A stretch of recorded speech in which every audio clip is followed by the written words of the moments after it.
बिस्मिल्लाहिर्रहमानिर्रहीम। अस्सलामु अलैकुम।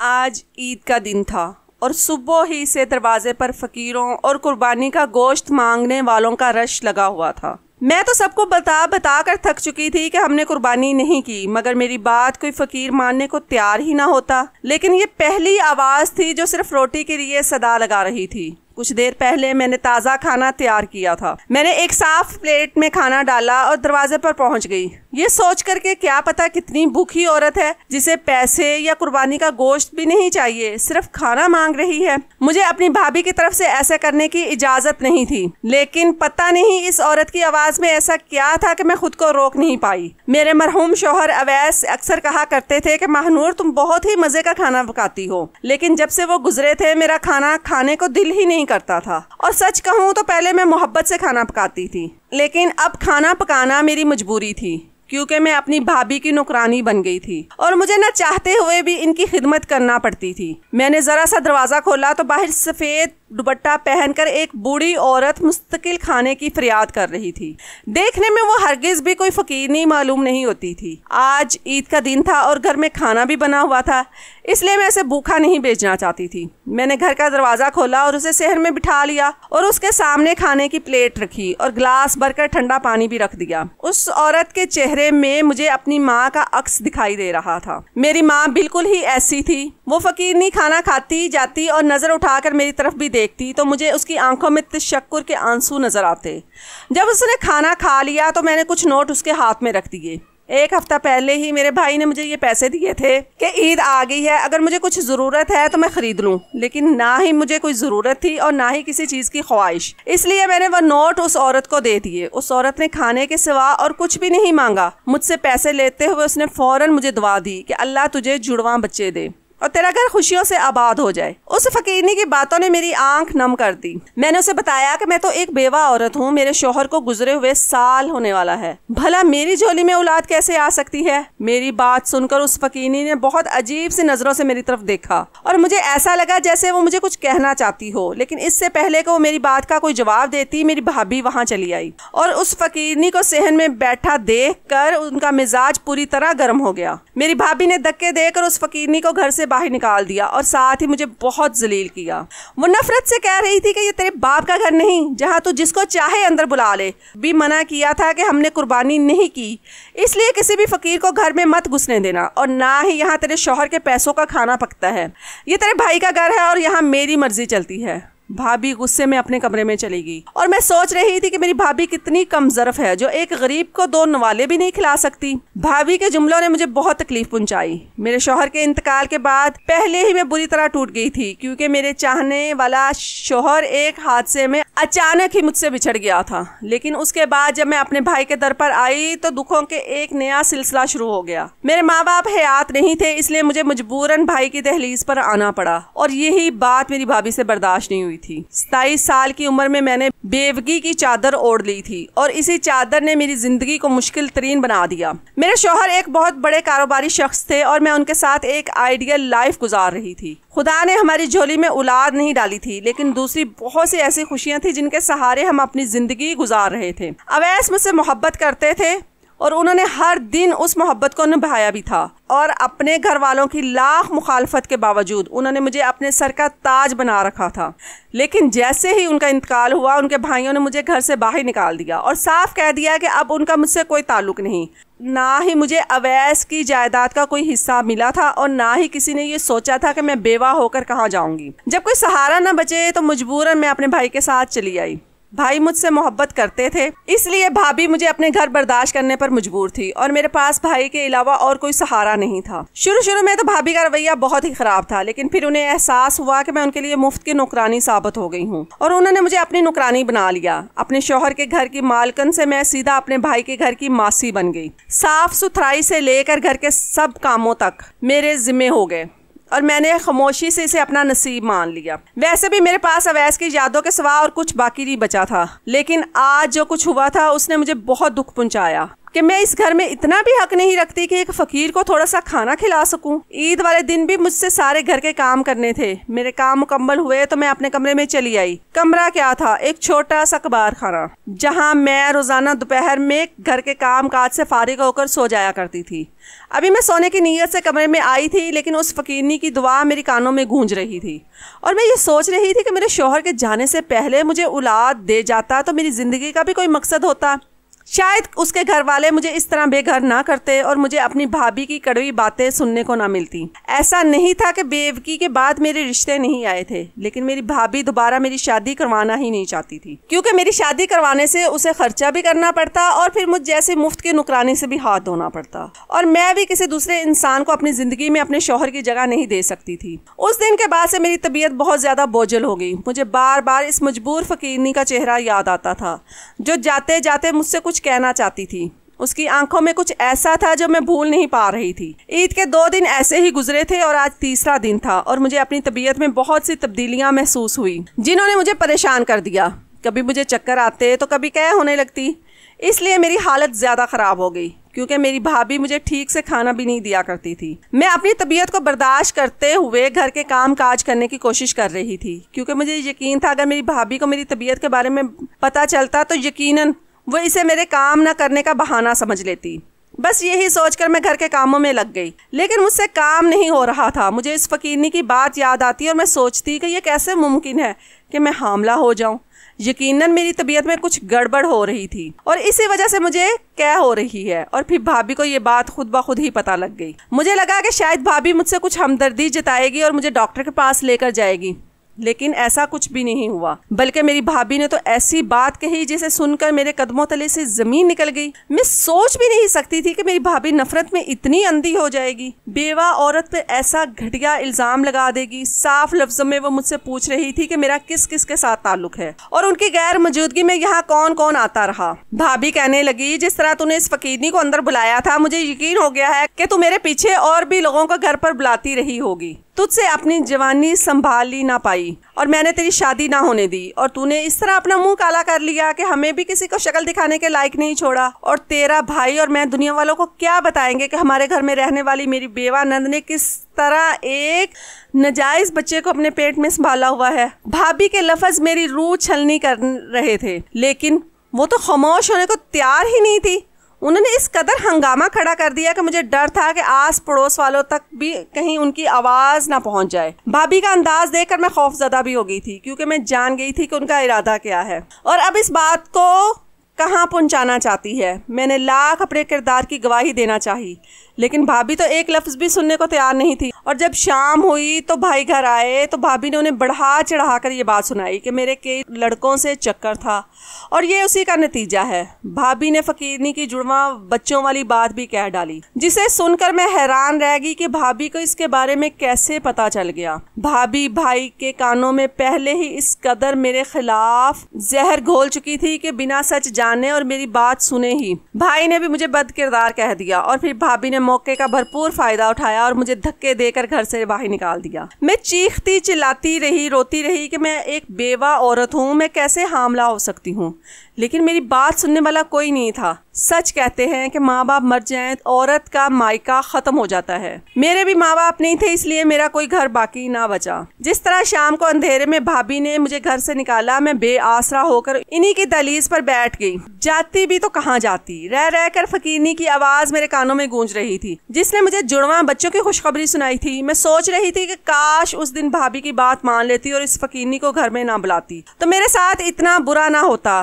क्या ऐसा मुमकिन हो सकता है कि फकीरनी की दुआ की वजह से मैं हामला हो जाती? मैं दिल में आने वाली सोचों को झुठला रही थी। भला मैं कैसे जुड़वा बच्चों की माँ बन सकती हूँ? मेरी जिंदगी में तो कोई मर्द भी नहीं था।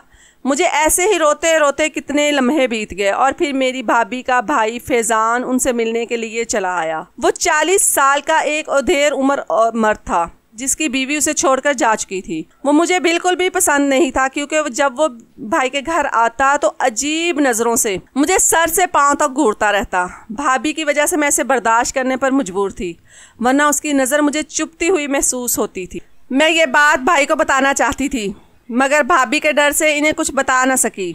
वरना वो घर में हंगामा खड़ा कर देती और मुझे दरवाजे पर बैठा देखकर वो हैरान हुआ और पूछने लगा, सब खैरियत तो है ना, आप ऐसे दरवाजे पर क्यों बैठी हैं? आज उसके अंदाज में बहुत ज्यादा हमदर्दी थी। मैंने नजरें झुका ली।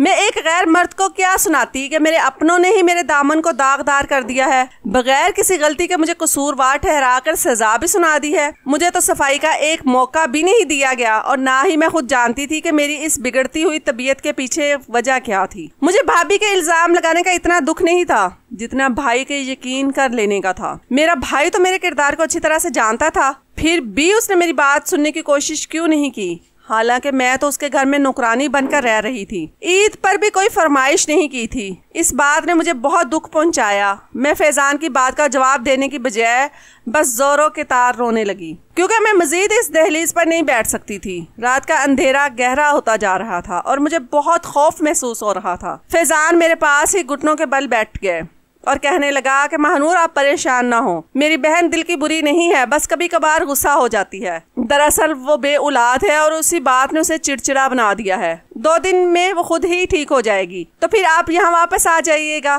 फिलहाल रात बहुत हो गई है, आप मेरे साथ चले मेरे घर, वहाँ मेरी अम्मा मौजूद है, आप 2-3 दिन वहाँ गुजार लीजिए। फैजान की बात सुनकर मुझे कुछ ढास बननी थी कि कम से कम कोई तो सहारा मिल गया। फैजान अच्छा इंसान नहीं था, लेकिन भाभी की अम्मा वाकई ही एक अच्छी और नेक औरत थी। उन्होंने कभी मुझसे कोई बैर नहीं रखा था। वो जब भी हमारे घर आती तो बहुत ही मोहब्बत से पेश आती थी, मुझे बेटियों की तरह प्यार करती और मेरे लिए खूब दुआएं करती थी। उनका ख्याल आते ही मैं उसके साथ उसके घर जाने के लिए राजी हो गई। मगर मुझे क्या खबर थी कि भाभी का भाई भी उन्हीं की तरह मक्कार और चालाक है। मैं फैजान के साथ उस घर पहुंची तो मेरी जान निकल गई, क्योंकि वहां उनकी अम्मा मौजूद नहीं थी। ये देखकर मैं वहीं से वापस पलटने लगी, लेकिन फैजान ने कहा कि अम्मा शायद पास पड़ोस में कहीं गई हैं, आप आराम से बैठ जाए, मैं अम्मा को बुला कर लाता हूँ। मैं ड्राइंग रूम में बैठ गई और फैजान घर से बाहर निकल गया। लेकिन काफी देर बाद जब वो लौटा तो ना ही भाभी की अम्मा आई, तो मैं मजीद परेशान हो गई और उसके घर से निकलने की कोशिश की तो मेरे रोंगटे खड़े हो गए, क्योंकि फैजान घर का दरवाजा बाहर से ताला लगा के गया हुआ था। मेरी तबीयत पहले ही बहुत खराब थी और इन हालात ने मुझे चकरा कर रख दिया। मैं कुछ देर रोती रही और फिर वही बेहोश होकर गिर पड़ी और जब मुझे होश आया तो मैं एक छोटे से कमरे में बंधी हुई थी। ना ही मेरे इर्द गिर्द फैजान था और ना ही उसकी माँ, और जहाँ तक मेरा अंदाजा था ये घर भी फैजान का नहीं था। मुझे यकीन हो गया कि मैंने एक गैर मर्द पर एतबार करके बहुत बड़ी गलती कर दी है, लेकिन मुझे ये मालूम नहीं था कि फैजान ने ये सब कुछ क्यों किया और वो मेरे साथ आगे क्या करना चाहता है। मैं बंद दरवाजे के पीछे जोर जोर से चीख रही थी कि शायद कोई मेरी मदद के लिए चला आए, लेकिन उस वीराने में तो मेरी अपनी ही आवाज गूंज रही थी। काफी देर चीखने चिल्लाने के बाद मेरी हिम्मत खत्म हो गई और मैं कुर्सी पर बंदे बंदे ही आंसू बहाने लगी।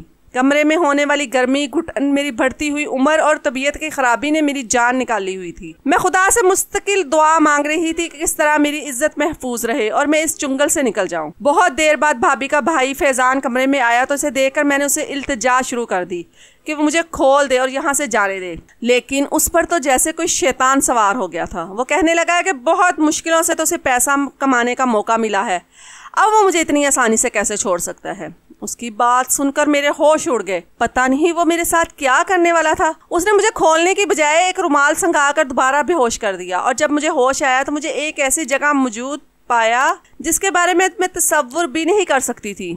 मैं अपने भाई के घर से निकलकर वहां पहुंच गई जहां औरतों का कारोबार किया जाता है। भाभी के भाई ने मुझे एक बहुत बड़ी रकम के एवज इस औरत को बेच दिया था जो इस कारोबार को चलाती थी। उसने मेरी खराब तबीयत को देखते हुए जब डॉक्टर से मेरा चेकअप करवाया तो डॉक्टर ने कहा कि मुझे बासी और पुराना खाना खाने की वजह से बहुत शदीद फूड पॉइजन हुआ है और मेरे मैदे ने काम करना छोड़ दिया है। मुझे इलाज की जरूरत है। उस औरत ने न सिर्फ मेरा इलाज करवाया बल्कि मेरी खुराक को अच्छा करके मुझे सेहतमंद और खूबसूरत कर दिया, लेकिन उसके साथ ही उसने मुझ पर एक बहुत बड़ा जुल्म भी किया। उस डॉक्टर के जरिए मेरा रहम निकलवा दिया जिससे मैं जिंदगी भर मां नहीं बन सकती थी। फिर उस औरत ने मुझसे जो काम लेना शुरू किया वो काम मैं हरगिज भी नहीं कर सकती थी। मैं एक शरीफ खानदान से थी और इज्जत को को दांव पर लगाना मेरे लिए मुमकिन नहीं था। मैं अपनी जान तो दे सकती थी मगर ये काम नहीं कर सकती थी। मेरे लिए हर दिन किसी की अजियत की तरह बन चुका था और ना ही मैं अब कभी औलाद हासिल कर सकती थी और ना ही इज्जत भरी जिंदगी गुजार सकती थी। मेरे ऊपर कोठेवाली का धब्बा लग चुका था और फिर एक दिन भाभी का भाई मुझे दोबारा इसी कोठे पर नजर आया।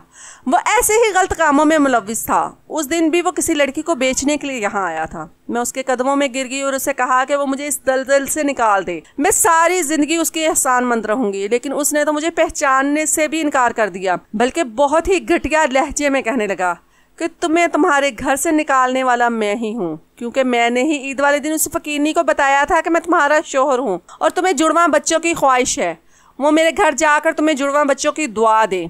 मैंने उस फकीरनी को 2000 दिया था ये काम करने के लिए। मैं अपनी बहन के दिल में शक डालना चाहता था, क्योंकि मुझे मालूम था कि वो तुमसे नफरत करती है। और जब इस फकीरनी ने तुम्हें जुड़वा बच्चों की दुआ दी तो मेरी बहन ने ये बात सुन ली और फिर मैंने अपनी बहन के दिल में ये बात डाल दी कि उस फकीरनी ने कुछ सोच कर ये दुआ दी होगी, क्योंकि वो रोजाना गली में आती है। उसने कुछ तो ऐसा देखा होगा जो गलत होगा। मैंने अपनी बहन की नजरों में तुम्हें बद किरदार साबित कर दिया और मेरी बहन ने मेरी बात का एतबार कर लिया था। फिजा ने बहुत ही होशियारी से मेरी जिंदगी को आग में झोंक दिया। मैं जानती थी कि ये दुनिया बहुत ही खराब है और यहाँ अपने ही ऐसे धोखे देते हैं जिसका तस्वुर हम नहीं कर सकते। वो ये कहकर वहां से चला गया और फिर एक दिन जब एक उधेड़ उम्र मर्द ने मुझे नोचने के लिए मेरे करीब आया तो मैंने बिना सोचे समझे कमरे की खिड़की से बाहर की तरफ छलांग लगा दी। उस वक्त मैं रुकना नहीं चाहती थी, इसलिए सब रुकावटों को तोड़कर मैं भागती चली गई। शायद मेरी किस्मत में बच निकलना लिखा था, इसीलिए मैं उस दलदल से बचकर निकल आई। लेकिन अंधाधुंध भागने की वजह से मैं एक गाड़ी से टकरा गई। जब मुझे होश आया तो मैं हॉस्पिटल में पड़ी थी। मेरे पैर की हड्डी